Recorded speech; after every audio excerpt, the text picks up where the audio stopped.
If you use my likeness, how much should you have to pay me? We should not be able to impersonate you, period. We did not. If we use your work, if any LLM product or any product at all uses your work, they should attribute you. How many times did you use my name? I can't get, because it's a legal case, I really can't get into details of those types of things. Did you track how many times you were using people's names? I mean, we certainly logged all the different interactions, yes. This wasn't an attribution. You just made something up and put my name on it. There's no attribution here. This isn't anything I ever said. It's not something I ever would say. I'm not even sure how you would get to the idea that based on my work that I would ever say anything like this. Like if I'm like, I talked to Shishir and I think here's what he would say, that's very different than saying I read all of his work and I've asked, whatever quick version of Claude or ChatGPT to just make something up and I'm going to put his name on it. Like there's something meaningfully different there, and it doesn't seem like you're willing to concede that. No, I'm not. Hello and welcome to Decoder. I'm Nilay, editor-in-chief of The Verge, and Decoder is my show about big ideas and other problems. Today, I'm talking with Shishir Mehrotra, the CEO of Superhuman. That's the company formerly known as Grammarly, which is still its flagship product. Shishir also used to be the chief product officer at YouTube, and he's on the board of directors at Spotify. He's a fascinating guy, and we actually scheduled this interview a month or so ago, thinking we'd talk broadly about AI and what it's doing to software, platforms, and creativity. Then things took a turn.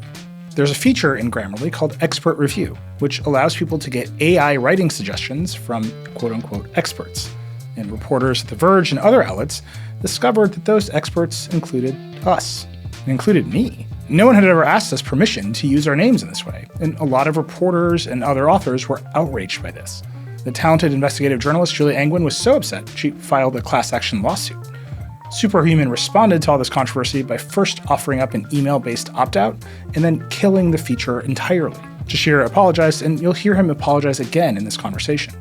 We'll put links to all this backstory in the show notes if you really want to dive in.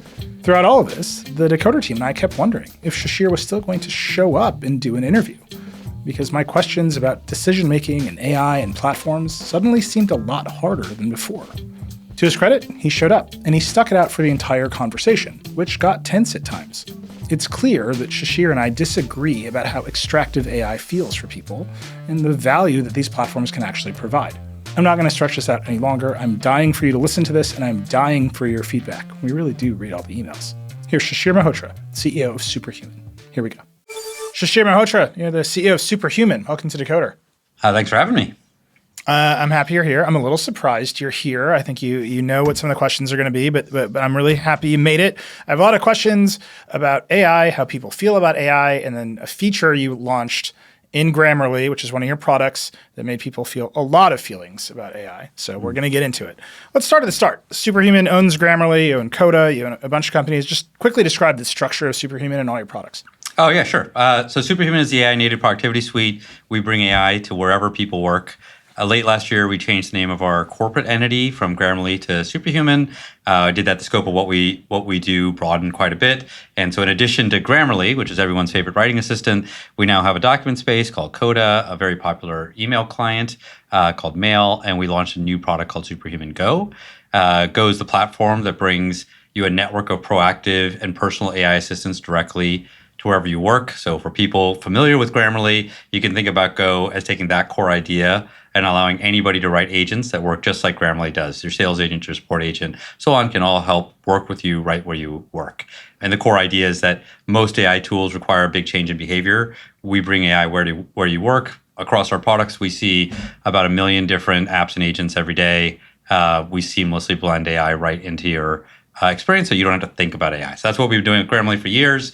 And now we are opening that up so anyone can build on that with Superhuman Go. So you and I hung out a few weeks ago, and one of the things we talked about was the fact that Grammarly for most people is expressed as a keyboard, right? It shows up on your phone and your documents. You spend a lot of time figuring out how to make sure you work with things like Google Docs. All of those products are integrating AI in exactly the same way as you're describing. Right? They're going to put AI right next to the insertion point, right next to your cursor. What's the big differentiation for you? Actually, first off, I think very few of them actually are doing that particularly well. A handful do, but as I mentioned, we see 1 million unique apps a day. So the way to think about Grammarly is it's your assistant that lives everywhere. So you might be in a web app, so it could be Gmail, it could be Google Docs, it could be Coda, it could be Notion. You could be in a desktop app, that could be Apple Notes, that could be Slack, that could be whatever app you're using, could be every mobile application. We have, for every one of those applications, we figured out the right way to observe what you're doing, annotate it in a way that is unobtrusive to you and to the application, and to make changes on your behalf. And doing that everywhere is the proposition. So as you jump from tool to tool, yeah, there's different types of AI in each one. Most of them actually don't have that. Like I said, we see 1 million unique surfaces a day. And the ones that do don't feel like one integrated experience. That's why we have about 40 million daily active users. And that's what they use us for. It feels like the promise there is by looking at all the places you work, your tool will be more intelligent than disparate tools you might encounter in all those places. Yeah, I mean, becoming more intelligent is certainly part of it. I mean, I think for many people, it's just that one familiar experience that really feels like that virtual human working right next to you. So is it consistency of experience, or is it better and more useful results? I mean, it's both. So, I mean, and if we think about Grammarly, I think Grammarly is both it's ever present is very important, and very high quality grammar results. As we split the product into parts, and we said we're going to take the platform layer of Grammarly and we're going to turn it into a platform. That's what we call Go. That's about allowing other people to create agents and experiences that provide a high quality experience that we can make ubiquitous for them. All right. I wanted to understand what you think that the sell of the tools is. I think that's very important for my next set of questions. The other thing that I really want to ask, which is a question I ask everybody, but I think the stakes are a little bit higher here, is about decisions. How do you make decisions? What's your framework? Yeah, I mean, I think we have a lot of different thoughts on how to make good decisions. I wrote a piece a long time ago called Eigen Questions, which is about framing not only the right solution, but how do you frame the right question. In terms of rituals we use, the most canonical one is something we do called Dorian Pulse, which is a way to solicit feedback and opinions so that you get rid of groupthink in the decision-making process. But those are probably the two that get mentioned the most if you were to ask teams here at Grammarly or previously at Coda or before that, when I worked at YouTube or Google or so on. All right, you can see where this is going. Let's put this into practice. You launched a feature in Grammarly called Expert Review that generated suggestions on how to improve text. It synthesized advice from experts. It used my name among many other names, Casey Newton, Julie Angwin, down the line. Bell Hooks was in there, which is hilarious in its way. You did not have our permission to use our names to do this. You had little check marks next to our name that indicated that it was somehow official. People did not like this. I did not like this. And you removed the feature. Tell me about the decision to launch this feature with names you didn't have permission for and the decision to unlaunch the feature. Yeah, so let's. I expected we'd talk a bit about this, so it's lots of different thoughts on it. First off, I'd say, I understand and respect how challenging a world it is for experts and idea generators these days.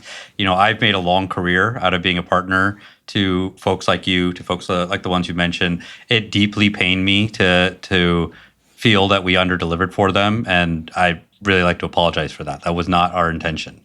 On the specific feature you're talking about.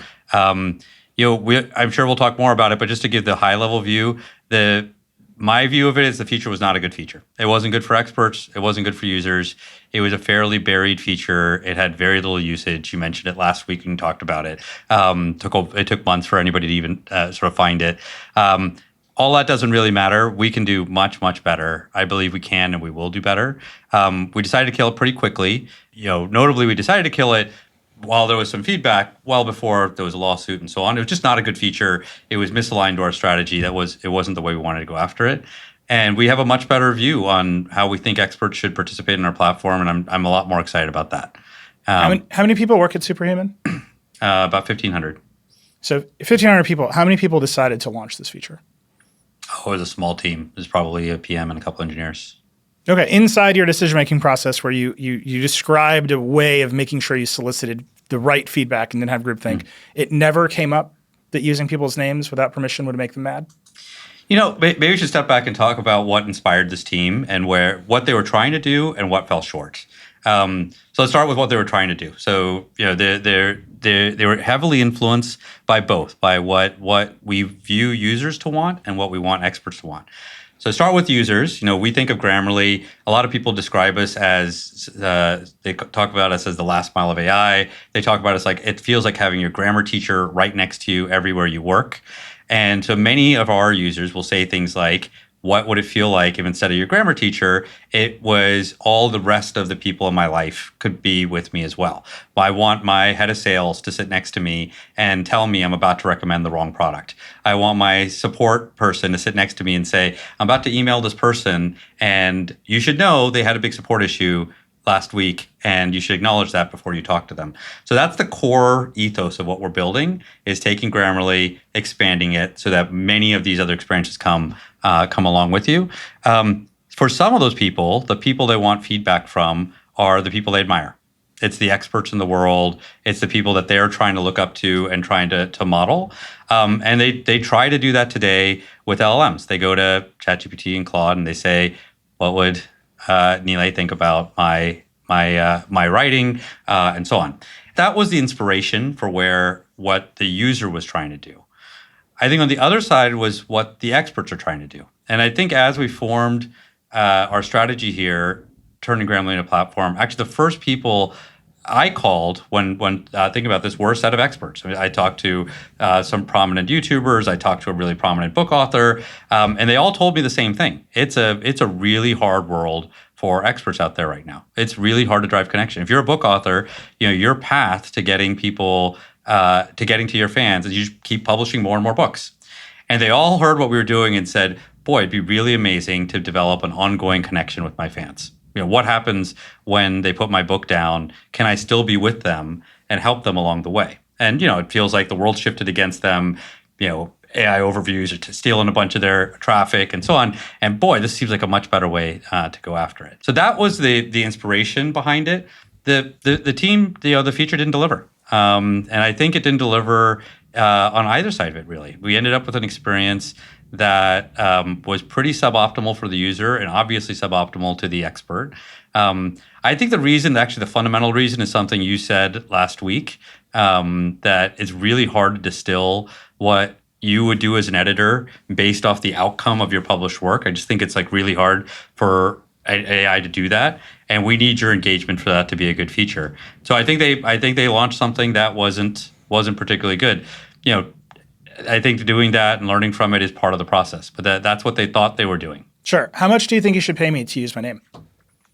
So I think it's really important to think about attribution and think about impersonation and so on. I think that as an expert, you have a trade you make on the internet, and I think the idea that when you put content out there, myself included, you hope people use it. You want to refer to other people's content. You want people to link to you. You really, really hope they attribute you when they do. So I think the idea of when somebody uses your content, should they attribute you? Of course, and to attribute you, you have to use your name.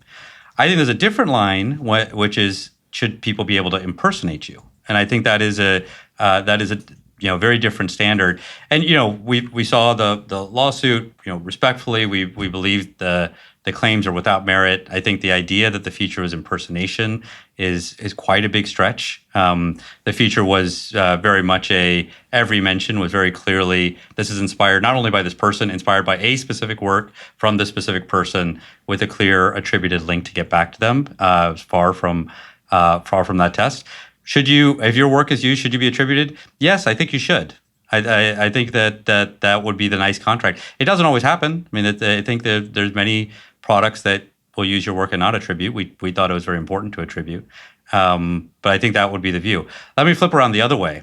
Let me ask you that question again. If you use my likeness, how much should you have to pay me? We should not be able to impersonate you, period. We did not. If we use your work, if any LLM product or any product at all uses your work, they should attribute you, and they should link back to you. And I think that's a human contract we have of how the internet is supposed to work. And I think it's a really important one, is that we should make sure, and I think it should be the standard you're looking for from LLMs too.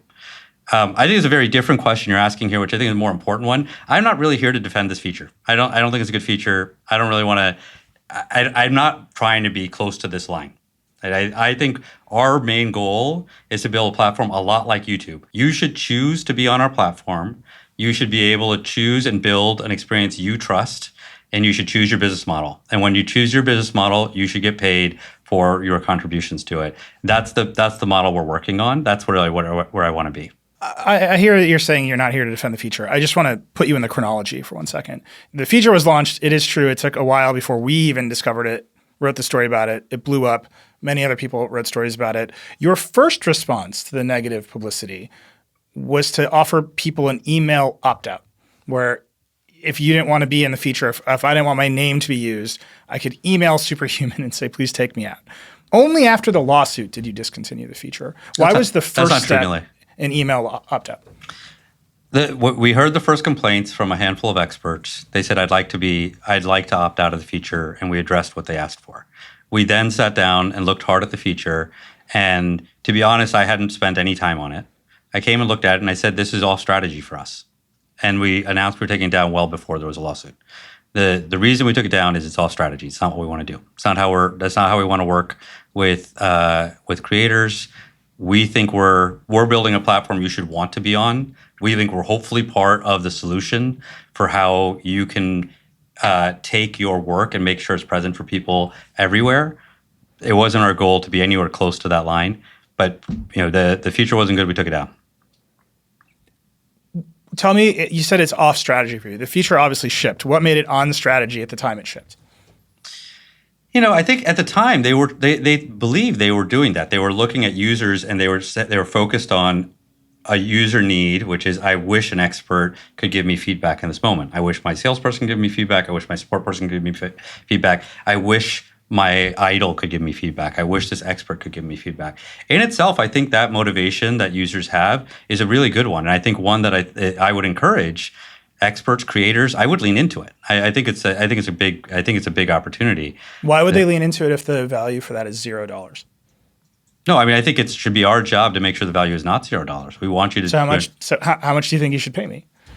To be clear, when you do the work to bring an agent, craft it, put it on our platform, then you should get paid for it. Just like how platforms like YouTube work. Yeah, just walk me through the economics. If you launch a platform that lets me say, okay, Nilay Patel can give you advice inside of Grammarly, what are the economics of that platform? How much will I get paid to do that? Yeah, so we're building this business model now. The way our store currently has a payment model for this that has a 70-30 rev split that's very similar to how a lot of other products do. So if you want to go build an agent like that, you can do that today. There are a number of experts that already have, and that's the core part of our strategy. If you already had that system, why build another system that used my name for free? We didn't have the system at the time. And they're very different features. The team that built Expert Review, they were trying to address this need. They just missed. How many times did you use my name? I can't get, because it's a legal case, I really can't get into details of those types of things. But it was a very small number for basically everybody. I mean, the feature had very little usage. Was there a set group of names? Was it just picking names out of the ether? Was it randomly hallucinating names? It came right from the popular LLMs. So it's exactly the same experience you would have if you came to Claude or Gemini or ChatGPT and said, can you take this piece of writing, recommend the people who would be most useful to give feedback on it, take their most interesting works, and use that to try to give me feedback. By the way, I think that's a really hard feature to make good for users, and it's not. It's going to take work with people like you to make that, to actually deliver on that need. Did you track how many times you're using people's names? I mean, we certainly logged all the different interactions. Yes. So you do have a record of like how many times my name showed up or Casey Newton's name showed up or anything? It's not tagged that way, but we'll have to produce it, obviously, for a lawsuit. Yeah. When you think about that lawsuit, Julia's filed it. She's filed a class action lawsuit. There's a lot of ways that could go. You've said that claims are without merit. What did your lawyers say to convince you that the claims were without merit? What did the lawyers say? I mean, I think it's actually quite clear. I think it's a layman's test is pretty obvious. It's just not impersonation. When you'll look at the feature, there's a disclosure next to every single link at the top and the bottom of the panel, very clearly stating these are inspired by these people. It clearly states we have no relationship with these people. That's the feature. By the way, I'm not trying to defend it as a good feature. I don't want to be on this line. Maybe I could step back for a second and say, this is not the first time I've seen a situation like this. I used to run the team at Google. I used to run the YouTube team. When I got to YouTube, we had a big lawsuit from Viacom at the time, and the very very heavily watched lawsuit, and we won. We won on summary judgment, actually. We completely crossed the legal bar, but that's not the standard we held ourselves to. We looked at that and we said that the law doesn't require us to do this, but we chose to do a lot more. We launched Content ID as a way to make sure that creators could find content that other people uploaded on their behalf. We launched an open creator program, which as far as I know is still the only platform with an open rev share that's out there. So I don't think the legal standard is the right standard to be looking at. I'm not trying to get close to it. It's fairly clear to me that we didn't cross below it, but that doesn't matter. We're not trying to be close to that standard. We think that we need creators to work. We need their business models to work for our platform to work. And it's very similar to what happened at YouTube. I have a lot of thoughts about YouTube. I'm going to ask you about YouTube. I have a lot of thoughts about the Viacom case. A lot of what happened with Google and YouTube is the foundation for the internet and the policy of the internet as we know it today. That is changing because of AI. So I do want to ask you about that stuff because I think your history will shed a lot of light on how people feel about particularly AI today. Sure. I just want to stay on this one more turn. You're saying impersonation. That's not the claim in the lawsuit. The claim in the lawsuit is the law in New York and California that bars companies from using names and identities of people for commercial purposes without their consent. And so here, you did have a commercial purpose. You were selling the software, and names were appearing as inspired by our names. I'm not in this lawsuit. I haven't signed up for the class. The class hasn't been certified. I promise I haven't sued you yet. But the bar is very different than straightforward impersonation. It is the use of likeness for commercial purposes. And you're saying without merit, and I haven't seen you address that specifically anywhere. I think I'll have to leave the legal arguments for the lawsuit and for the court case. I think our view of it is that the set of work that was there was a fairly standard attribution that was well above the bar that any other product would do. What every LLM on the planet is doing, and so on, and didn't come close to using name and likeness in any way that was beyond attributing the source. I mean, the thing I would say to you, and you've already said this feature is bad, so I won't hammer you on this too much, is I'm reading the edit that was generated with my name on it, which is just bad. Yeah, I would literally never give this edit. It says I should raise the stakes of a headline by adding emotional or stakes-based words that could underscore why this launch matters right now.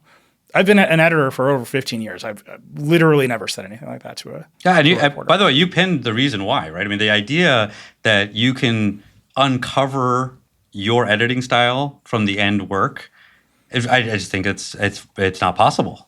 I mean, it's very very hard to come back from that end work and say what was the editing pass before that. To do that well, you have to do it. You have to sit down and say, here's how I would edit these things, and I think you can provide that service. And you can get paid for it. And hopefully we're one of the platforms where you choose to do that. And so you don't have an annotated list of whose names are used in the feature, but you have logs of everybody who used the feature, presuming those logs have the names in it, and you presume you'll be able to provide that if you get to. I'm sure we'll be asked. Yeah. Do you think you'll be able to provide that list? I'm sure we'll be asked. We'll see. Because it strikes me that one way you could get around this lawsuit is by just saying, actually, we never used Julia's name until she went asking for it. In the same way that, OpenAI, when they respond to the New York Times lawsuit, says, this never happened until you prompted us specifically to do the things you said are illegal. And here you have the same out. You could say, actually, we hadn't, until you asked us, we never generated your name. Has that come up? There's a lot of things in our defense that I won't cover. But I think the core of this argument isn't going to be that. The core of the argument is that what we did is normal attribution of content on the internet. The reason I'm asking this question as harshly as I'm asking it is I don't think the defense is whether or not people use the product or whether or not the names ever showed up. I think those are just sort of like clear cut, like binary on or off. Your name never showed up. You can't sue us. You're saying the defense is, hey, that's not how attribution should work. And you used to be the chief product officer at YouTube, and YouTube is defined by creator attribution scandals. Like every year, there's another scandal about React videos. Every year, there's another scandal about like the usage of copyright, about whether or not you can make an AI creator out of Marquez Brownlee and just run 1 million videos of him and steal his views. It's like the essence of the YouTube creator ecosystem. Do you know how YouTube reacted to this feature when we wrote the story? They invited me to an early preview of their AI likeness detection system. because they knew that would be good press for them. If you were still running YouTube, would you have ever allowed a feature like this to go out? It's interesting the way you just described it. First off, some of the ones you described, describing React videos as scandals is a very interesting way to describe it. Because I think they're absolutely scandals. I understood your definition. They're also incredibly popular and have led to a whole genre of content being created. Likeness detection, Content ID. They were all fantastic tools for creators, and they're great tools for creators. My team built the Content ID tool with the same idea. If Marquez Brownlee, if somebody does that to him and they copy his videos and put them up, then you can use that tool, and he can not only go claim them, he can go make money on them. And that is a tool we built for YouTube, and I think it's been incredibly popular. And we took what looked like a scandal and went well beyond it. To be super clear, it's not what the law requires. I understand it's not what the law requires, but the use of Content ID and the issuing of copyright strikes, which is something I've experienced. If you issue a copyright strike as a creator against another creator, that is a nuclear move. That comes with severe social and community consequences. To be clear, right? To be clear, if you use Content ID and you use it for monetization, you're not issuing content. You're not issuing strikes. Right, but I'm saying the YouTube economy writ large is sort of defined, and in many ways the products are built around issues of attribution and payment and monetization and where the views flow and where the money flows. And Content ID is a brilliant innovation because it allows people to get some views and the right people to get paid. YouTube doesn't exist without music. The music is everywhere on YouTube, and the publishers get paid because Content ID can identify the music and get them paid. I understand that. But that is a system that tracks attribution and delivers monetization. And I'm just saying, I don't see how YouTube could have ever said, we're going to let Marquez Brownlee edit your video without paying Marquez Brownlee. It wouldn't exist in that ecosystem. And I'm just wondering if you see the distinction. You just said it. What YouTube did is said, when it happens, we're going to help you find it, but you're not preventing someone from doing it. It's a very different standard. But you're making sure that the people get paid. You're making sure after. To be clear, the idea of copyright is very different than a name and likeness claim. That isn't, if I built a video that said, hey, I really like Marquez Brownlee, and here's what I think he would say, let me tell some jokes about Nilay, it's a very different standard. The standard for YouTube was about copyright, and that's a set of regulations that are governed by a totally different part of the law. And in that case, you have a claim, there's a DMCA statute that allows you to go and enforce your copyright. That's not actually what we're talking about here. But the principle of what is similar in that in both cases, there's a law. The law does not really meet the creator bar. I think the goal of the community, the goal of products like ours, working with people like you, is not to use the law as the test. The goal is to get well beyond that to align our interests such that your success is our success, and that should be our goal.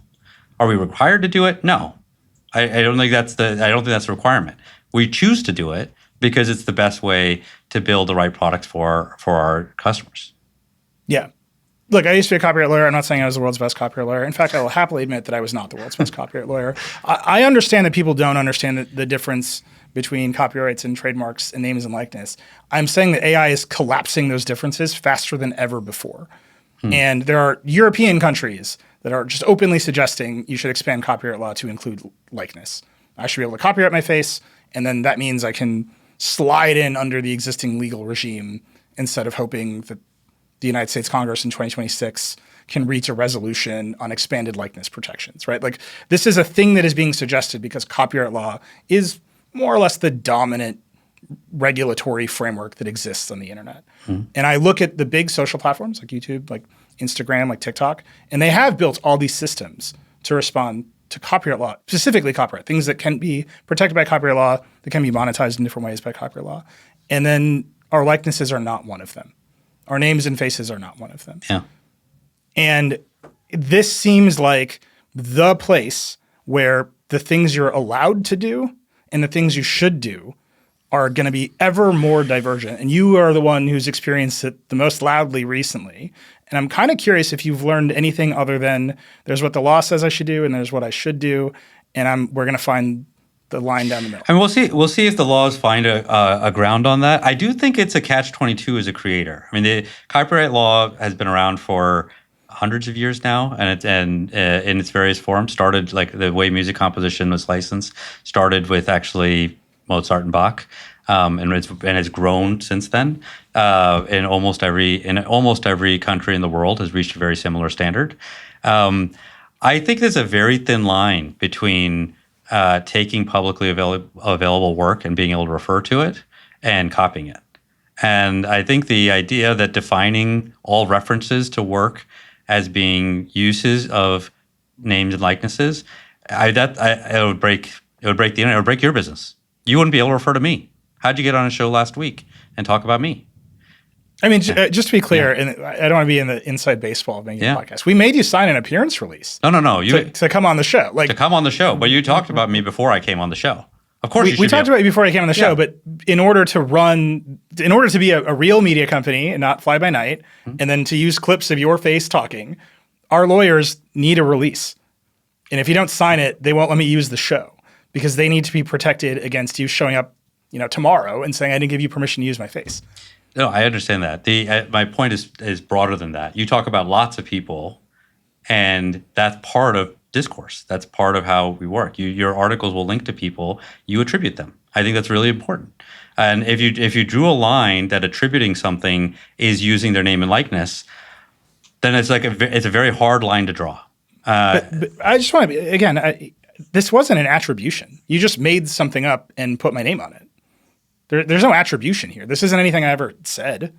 It's not something I ever would say. I'm not even sure how you would get to the idea that based on my work that I would ever say anything like this. Right? There isn't an attribution here.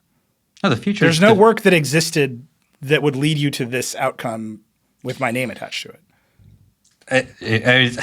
I'll repeat it. The future was, here's a suggestion generated by a specific work from a specific person. Everything is clearly indicated that it's a suggestion generated. Wait, I'm sorry. You think in my role as editor-in-chief of The Verge and co-host of The Vergecast, I emphasize the importance of crafting compelling headlines that convey urgency? I already told you it's a bad feature. You're not. That's not what you're. I'm just saying you're telling me there's attribution, and I'm just wondering what the attribution is. Just read the rest of it. It says based off of this work from you. No, it doesn't. It just says this suggestion is inspired by Nilay Patel's The Vergecast. I promise you on The Vergecast, I've hosted that show for a long time. I have never said what emotional or stakes-based words could underscore why this launch matters right now. The Vergecast is not a show about editing headlines about smartwatches. Wait, I understand. First of all. Yeah. So I don't know how you got from A to B, and then I don't know why you think that's an attribution. If you were to go and read someone's work, put it online, you do on your show all the time, and say, I read this person's work, and here's now my conclusion from it, you should decide whether that is a suggestion generated from attribution or not. I told you I think it's a bad quality suggestion. I'm not trying to defend it. I don't think that's what we want to talk about there. But the question of, can the internet, when you publish work, can humans and AI use it to generate other suggestions, other impressions? They can, and you would like for them to attribute it.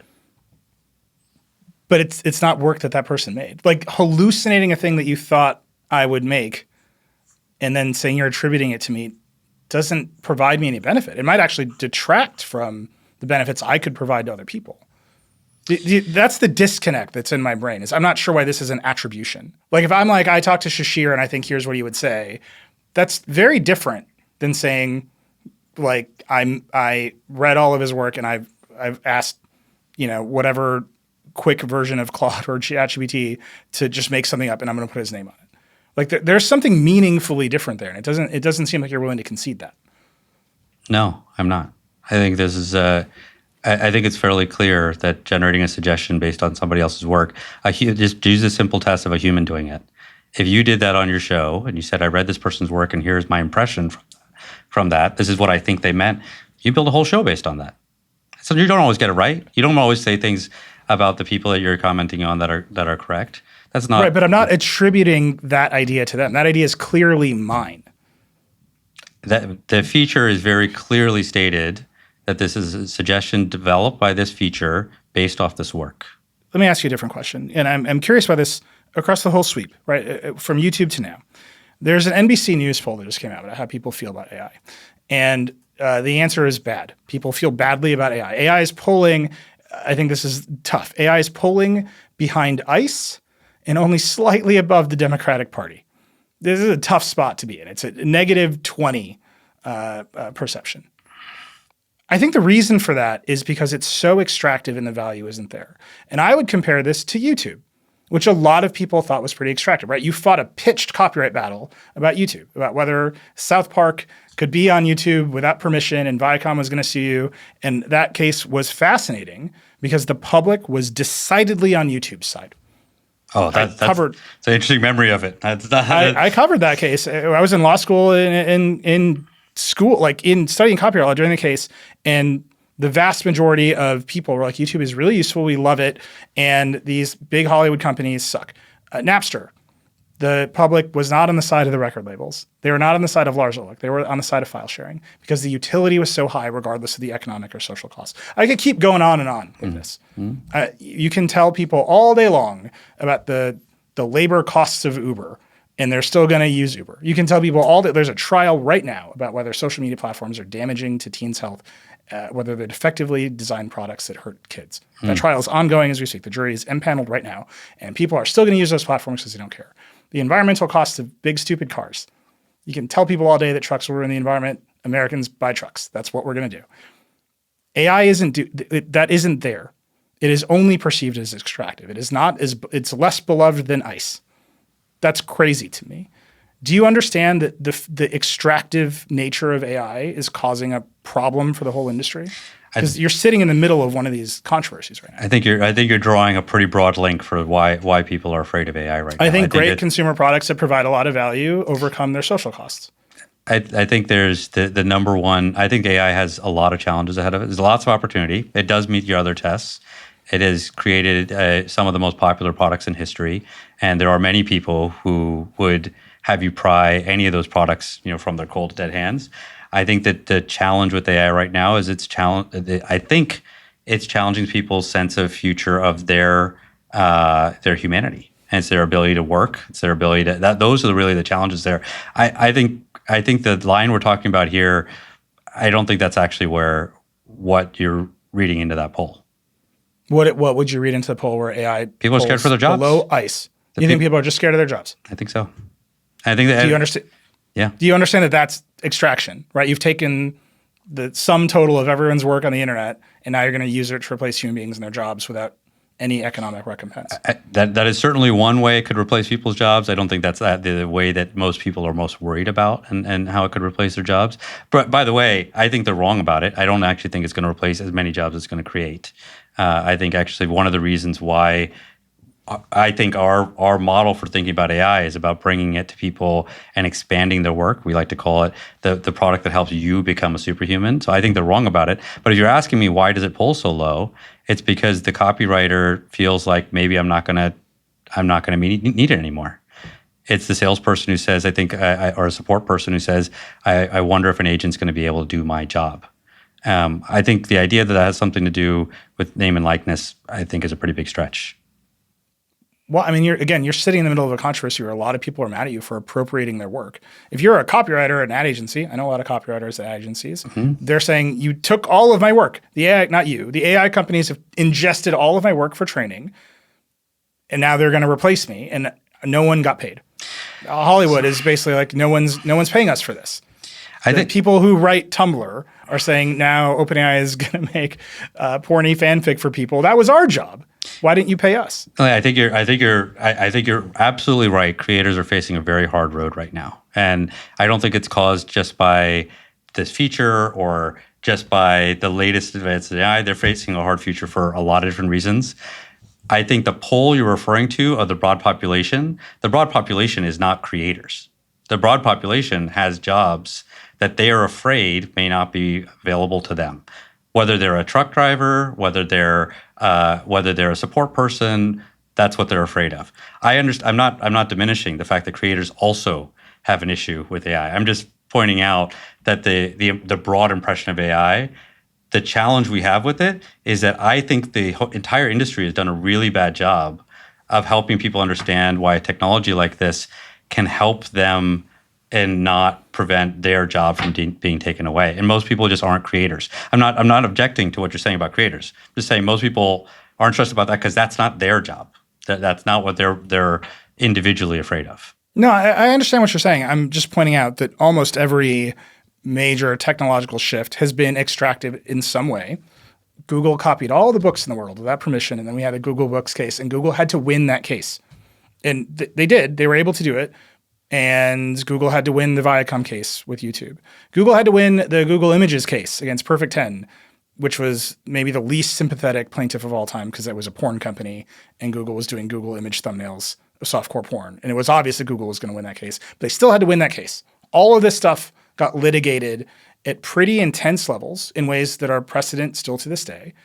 And it doesn't feel like we're spending the time to litigate, hey, you can just make a deep fake of my face and use it to sell headphones in Alibaba. Hey, you can just start a company and say, well, it's attribution. So I'm just going to use the names of famous people on my product to say these are the edits. Like, there's a link there that seems very direct to me, maybe just as a creator, but also I would submit to everyone else who says there's a pretty extractive cost here and the consumer benefits are not nearly as apparent. I'll tell you, I think I in some ways I like the YouTube analogy. I think it's a good way when I talk to our team about why the legal standard shouldn't be the minimal standard we try to hit. I will also tell you that what we're doing here at Superhuman, I don't expect to be very close to this line. I think there are other products that are very close to this line. I think our core strategy is about building a platform that you can choose to participate in or not. And I don't think we're going to be. I don't think it's going to be a fine line for us. I know in this case we built a bad feature. It was not received well by either users or experts. I don't like that. I killed it for that reason. But I don't think I don't expect to be sitting here. The YouTube analogy, you're right. The Viacom case had to get litigated for YouTube to exist. And if it had gotten litigated the other way, YouTube wouldn't exist. Actually, most of the internet wouldn't exist. And so the idea that I got litigated that way, I think it's a win for everybody. I think it was a win for society. I do think it was a win for YouTube. I don't expect that to be our case here. This is not a line I'm going to be close to. What happens if there's a bunch of copyright cases against the AI companies? I feel like I should disclose that our company has sued Google over ad tech. It has nothing to do with AI or copyright, but I feel like I need to disclose it because I disclose everything all the time. I think Vox Media sued Cohere, one of the AI labs, over copyright infringement. The New York Times has sued OpenAI. There's a million of these copyright cases floating around. There's more every day. Yeah. One of them could go the other way, right? And this industry could faceplant. What do you think happens if that goes? What do you think happens if one of the big AI labs loses a copyright case? Are you asking me as someone watching the industry, or are you asking me in my Superhuman role? Both. My Superhuman role is straightforward. The models, whatever the models do is what we'll use. And so if the models end up needing to restrict that behavior, then that is what it is. We sit on top of the models. I don't think we'll be the ones in the middle of those cases. If I look from an industry perspective, I think it's a really hard case, both directions, and I have real empathy for both sides. Copyright law is, like you said, it's some of the work that has allowed the internet to work, and not everybody is happy with how the law draws a line. And I think you're right that YouTube tested that line in a new way, Viacom case so on. I think what OpenAI and Claude Gemini are doing are going to test it in a new way. And I hope they find a good line for it. I don't think that's where we're going to be. We're not going to be the ones in the middle of those lawsuits or those figuring out where that line is. If the incremental cost of a token skyrockets because suddenly the AI companies have to pay massive licensing fees to copyright owners downstream, what happens to your business? I don't think it really matters to us because it'll all happen in the models underneath us. But I don't mean to say it doesn't matter to us as our own entity. It matters to me as a citizen. I think it's really important. But I would also remember, for us, the primary agents people are trying to build on Superhuman have nothing to do with this. The expert case is one case. What people are doing with our product is they're going and taking their sales methodology and turning it into agents for their salespeople to be able to use.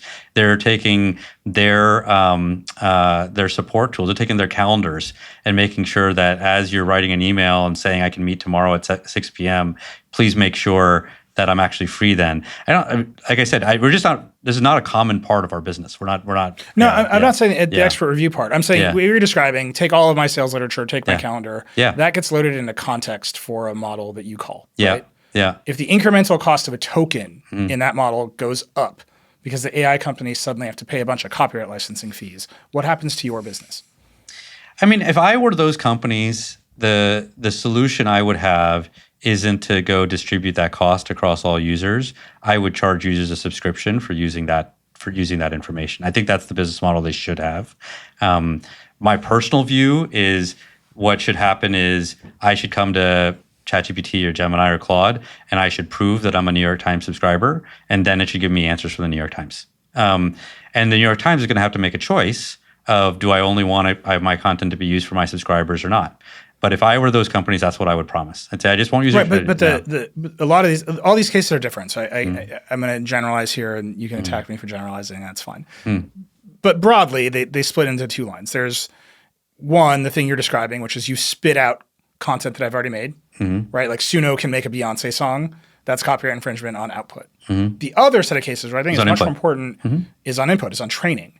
Right, and saying you actually ingested all my material without permission, that's also copyright infringement. And if that goes the wrong way for the model companies, their cost structures change in retrospect. Right, you can't build the systems you're describing because the model itself. That's what I was responding to. So on output, it's copyright law covers it, and I think if you actually produce something that could be mistaken for the work of another person, then you can file a claim. You can get it taken down, and then you can get, if they choose to leave it up, you can choose to negotiate a revenue share agreement or whatever you might want to do with that. That's output is cleared. Input is not cleared, like you said, and the cases haven't been resolved in a particularly clear way. The point I was making is, if I were them, I wouldn't take the cost of input and distribute it across all users. I would split the model if it really went that way. And I would say, fine, you don't want your content there.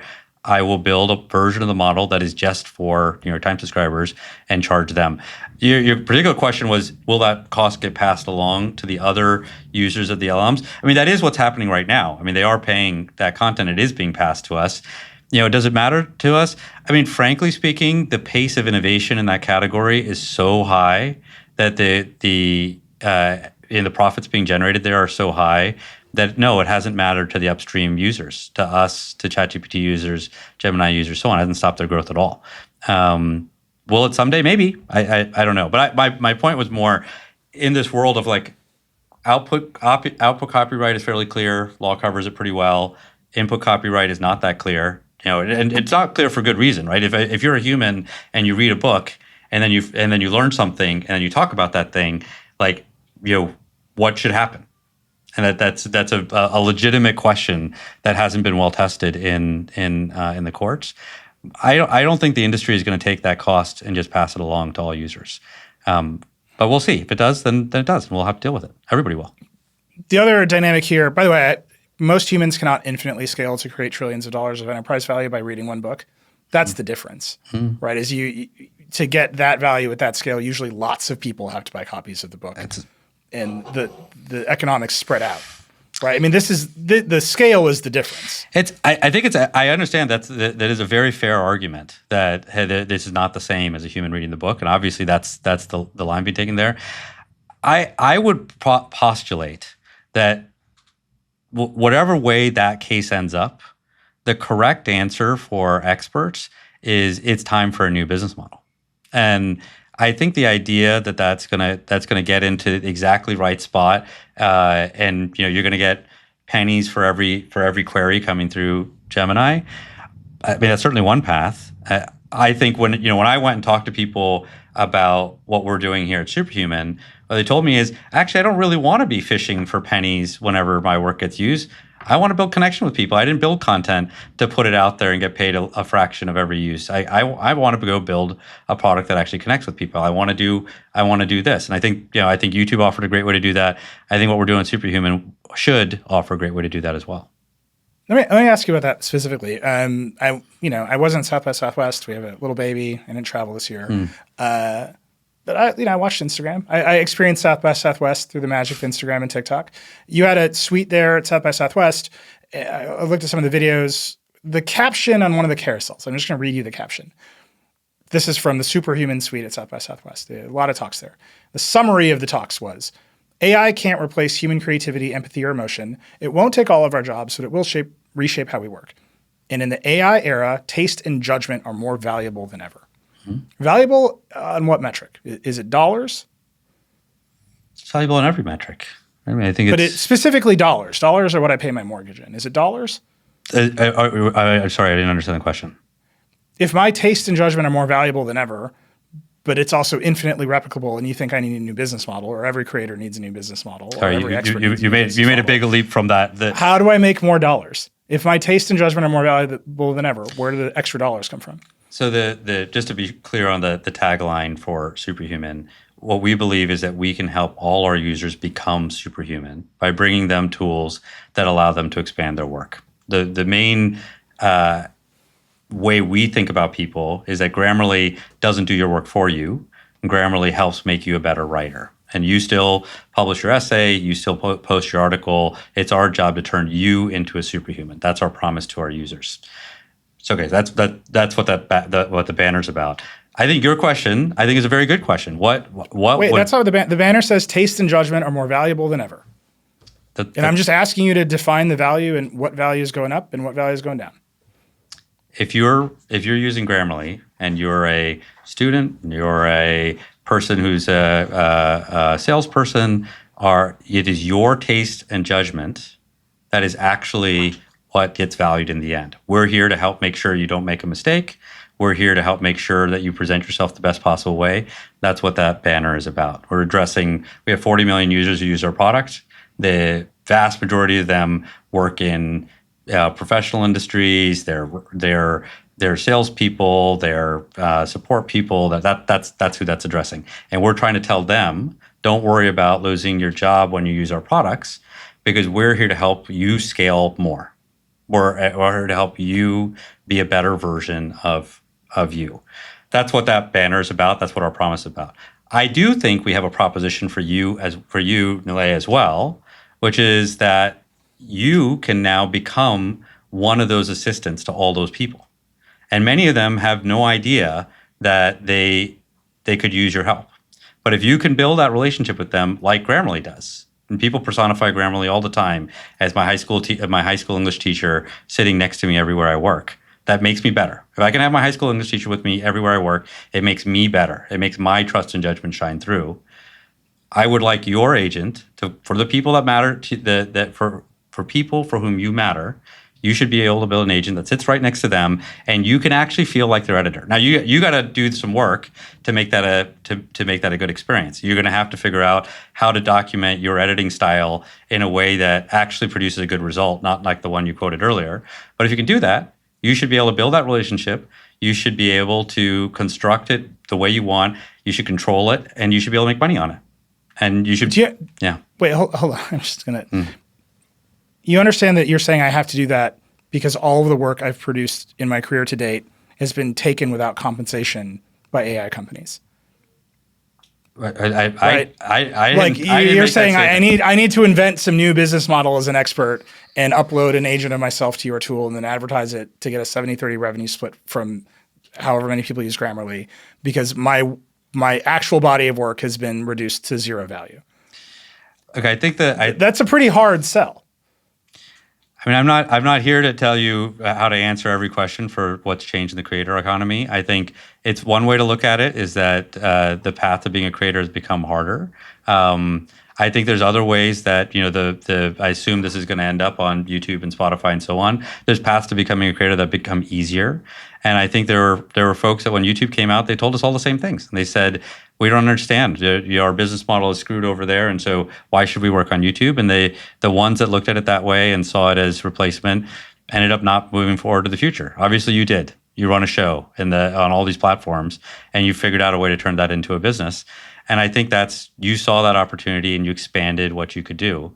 I think there's about to be, I think if we look at AI from that perspective and say AI is here and it's reducing the number of people who need to traffic to my current experiences, I think that's one way to look at it. And I think there will be some creators that look at it that way. I would hope we look at it the other way and say some of these platforms are going to give you a way to participate, are going to give you a way to take your expertise and put it in front of people in a way that actually helps them in a different way than you could connect in the past.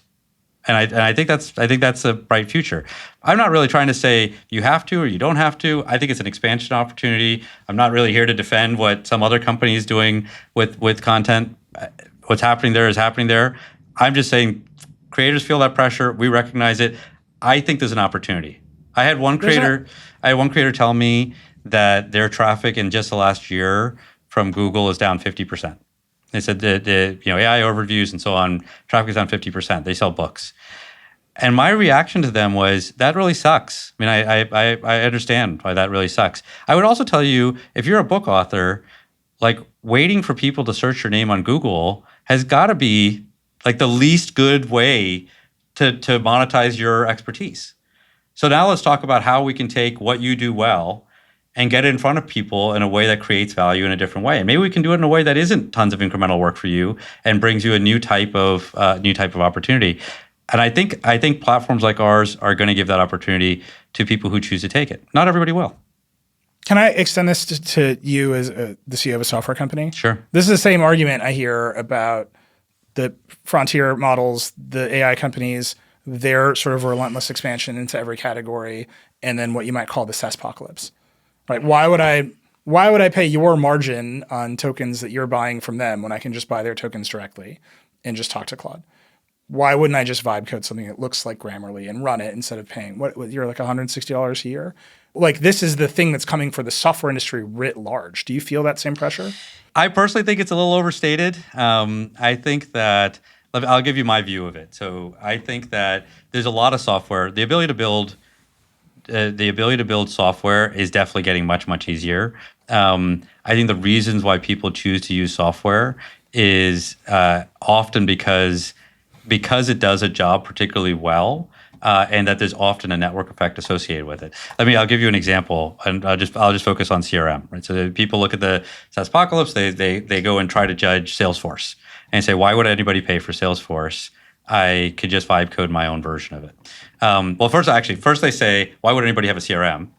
And then it's, if they do need a CRM, why would they pay for Salesforce? So maybe I'll answer both questions. So why pay for a CRM? And my view of it is that when you have groups of humans working together, you need software for them to work together. So if I have one salesperson, I can keep all my sales in my head. If I have 10 salespeople, maybe I can do it with a spreadsheet. When I have 100, I need software to keep them together. That software today is called CRM software. I think it's when I have 1,000 agents selling on my behalf, I'm going to need a way for them to coordinate with each other. It might be different, but I do think it's going to be important. Why is it going to be products like Salesforce? I don't know if it will be Salesforce, but the reason is I think all the powers of network effects are going to become much higher. And you're going to say, these are products for which I'm going to pick the product that is plugged into the ecosystem in different ways. Why would people rebuild Grammarly? I'm sure they'll try. My hope is by that point, we are the platform for all the best agents that work right where you work. And you'd have to go replicate all of them. And I'm sure there will be people that will, but I think most people won't. And I think that's an important bet for how the software industry moves on. I think the need for software is only going to increase. And I think the importance of network effects will only increase. You don't think that OpenAI or Anthropic or any Google will say, well, Grammarly is pretty useful. We can build a tool that looks just like it in seconds and ship it and kill they're just buying our tokens anyway. We can just kill them pretty easily. I think the ability to build that tool has existed for a long time. So if that were true, our business wouldn't be growing. We wouldn't have 40 million people using it every day. I think the idea is getting easier and easier. Yeah, we can't stand still. If we stand still and don't continue to innovate, if we don't build that network effect, if we don't continue to add value for people, we'll get caught. That's always true. I just want to end on a big thing. Again, you used to run these platforms. You're on the board at Spotify. I know you think about the economy here and how work gets produced and who gets paid as deeply as anyone. I look at the shape of the media landscape right now, the information landscape that you might call the internet, and I say, boy, everything is slowly turning into QVC, right? Like making this stuff is getting devalued every single day. Being the person who makes the stuff is getting harder and harder. It's something you've repeated several times now over the past hour. And at the end of it all, the creators all have to pivot to selling something. The Paul brothers have to sell you bottled water. Mr. Beast has to sell you energy bars. Like we've devalued the work so much that unlike any other industry in the world, the internet industries, the information ecosystem pivots from bits to atoms. That's pretty rare in like the history of business. Most businesses pivot from atoms to bits, right? The margins on bits are historically much better than the margins on atoms, except on YouTube, except every major artist has to be on tour forever because the money from selling music itself is so low. AI is bringing that at scale. Like you can feel the pressure. This whole conversation has been about that pressure. And maybe the legal doctrines don't line up exactly, and maybe I'm making too many generalizations. And I hear the criticisms that you've parried me with, but that's what I feel is that all of these platforms at the end are becoming about someone trying to sell you something else. I think, and AI is just accelerating that. I'm just wondering where you think the endpoint is. Actually, I think it's an interesting characterization. I mean, I think there are multiple business models out there. What you described as bits to atoms, I think is one way to look at it. I mean, I think the reason why YouTube creators end up with those other opportunities is not big. I mean, I'm sure some of them feel like the ad revenue from YouTube is not enough. It's because there's an opportunity, right? Why would you not take an opportunity? I think have to is one way to describe it. Get to is a different way to describe it. The other thing I'd say is I don't really think it's quite accurate to say bits versus atoms. I think it's much more advertising versus subscriptions versus purchases. And I don't think the spread on that is really about the bit or atom piece. It's about the connection piece. There's a set of platforms that are built off eyeballs. I mean, what I built at YouTube was primarily built off eyeballs. And there is, over all of history, the amount of advertising spend has always been some percentage of GDP. It's hovered between 2 and 4% of GDP forever. And that gets divided up amongst all these eyeballs, and that is one business model. And yes, the number of creators fighting for that has dramatically fragmented over the last couple decades in every platform. And so, what can come from that is smaller. There's also the ability to sell products, and as old as time has been the ability to sell products, and in the middle is the ability to build connection. And I think those products tend to do a lot of work with subscriptions. I mean, it's interesting when we think about some of my favorite creators.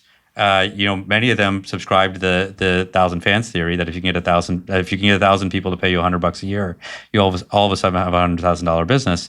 And I think that there's a whole class of people for whom they've decided if I can either go somewhere where I get a little bit of money every time somebody happens to blink and look at me, or I can get them all the way down the funnel to buy my hamburger or my water bottle, or in the middle is I can build a deep enough connection with a person that they're willing to pay me a substantial amount of money on an ongoing basis, and I don't need a lot of them.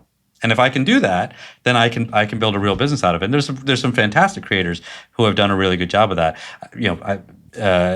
Many of the ones I'm sure you know. I think what I'd like to do, what we're trying to do with Superhuman and our agent platform, is enable people to build that level of connection. I mean, a lot of them are doing newsletters. I mean, it's very meaningful to say, I got a newsletter. It's $100 a year. Here's how you can do it. 1,000 people gets me to $100,000. 10,000 people gets me to $1 million a year. Feels like a meaningful connection. In our case, I'm saying AI is going to allow us to do more than show up in your inbox. It's going to allow you to show up with a red pen and a blue pen right next to the person and say, I can help you in the thing you're doing, at least the part of it that we're working on. And I'm willing to gamble that can you go get 1,000 people to say that's worth $100 a year to me? I think you'll be able to. And do you think? Wait, I'm just going to ask you this as directly as I can. Do you think that feature will be good? I think it'll be as good as the work that the creator puts into it. And it's a little bit like, are all newsletters good? No, most newsletters suck. There's no guarantee that the newsletter platform can make them good. Is every YouTube video good? No, they're quite terrible. But does it allow? But do you think you can get I don't know what your tool looks like to build an agent inside your platform. Mm-hmm. But I haven't seen an LLM that can replicate my writing, let alone my editing. You're dependent on the capabilities of the models themselves. So I'm asking you kind of in a general way, but knowing how how your tool is built, can you actually make a tool that can do that well? I think so. And I mean, I would say that I think we did a pretty good job with Grammarly, that we replicated a grammar teacher pretty well. Can we do that with a broader spectrum of things? I believe so. I think we have some good evidence of it already with some of the agents working on our platform. Can we build a good one for you, or can you build a good one for you? I don't know. I think I'd love to work with you on it. What does that tool look like? How does build a good tool that lets me edit look like? I think the start of it is actually, it's what you said earlier. Like you have to write down that viewpoint of like, what is your editing like? And so that's no, but I mean, literally describe the interface that your tool provides me to do that. Oh, it's the main part of the interface is a prompt box and what we call triggers. And so you're going to say, here's my instructions. Think of it like you're going to publish your manual, and here's your trigger. So here's a set of things that say, when you see this, do this. And here's my manual. Here's how I think about things. And when you see this, do this. When you see it, like you gave the example of feedback on a headline. You didn't like the feedback you gave on the headline. It's reasonable. I wonder if you could write down what feedback would you give on a headline. Let me suggest a different way to think about it. Pretend for a moment you were trying to train someone else. You're saying, hey, I'm going to hire an employee and I'm going to scale myself and I'm going to teach them to be like me. How would you teach them? So you'd probably sit down with them and you'd write some things down. And then the second thing you do is you'd watch them do it and then you correct them. And so the other piece we have to do is we have to say, you need to get feedback. And you need to be able to come through and say, that was a shitty suggestion. Don't do that again. And so that's what that interface has to feel like. You give a set of instructions, you give a set of triggers, and then you get feedback. And you say, this worked, this didn't work. We call them accept to look rates.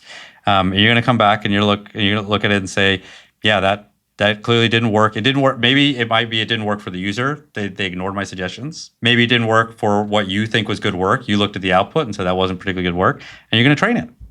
And I think the idea of being able to train a custom agent for each person, for each product, I think is really interesting, compelling.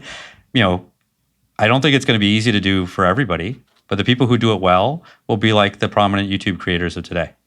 You're going to make a very deep connection with a broad set of people in a way that you're never going to capture with ad dollars or with selling water bottles. Do you have an example of one of these that you think works well today? I mean, I think Grammarly is the most obvious one. Most of the other really good ones. Wait. Grammarly is like grammar, right? It's rules based in a very specific way. Like grammar has rules, it has a logic.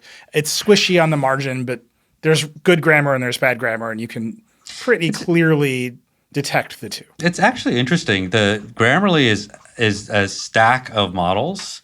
The base level model is actually spelling. Spelling is the very core definitional thing. Grammar has pretty good rules. Spelling has really clear rules. Grammar has pretty good rules. But actually, the reason why people use Grammarly is like we go well beyond that. So we do advice on tone, we do advice on style, we do, hey, this is making you sound harsh. Like these are all things when people pay for Grammarly, that's the type of suggestions they get from us, and they seem to like them. There's 40 million people use it every day. In terms of, there's a wide set of partners that have jumped onto the platform and built agents as well. Many of them are closer to tools. So, one launched a couple weeks ago from Gamma that helps you build a really good slide deck.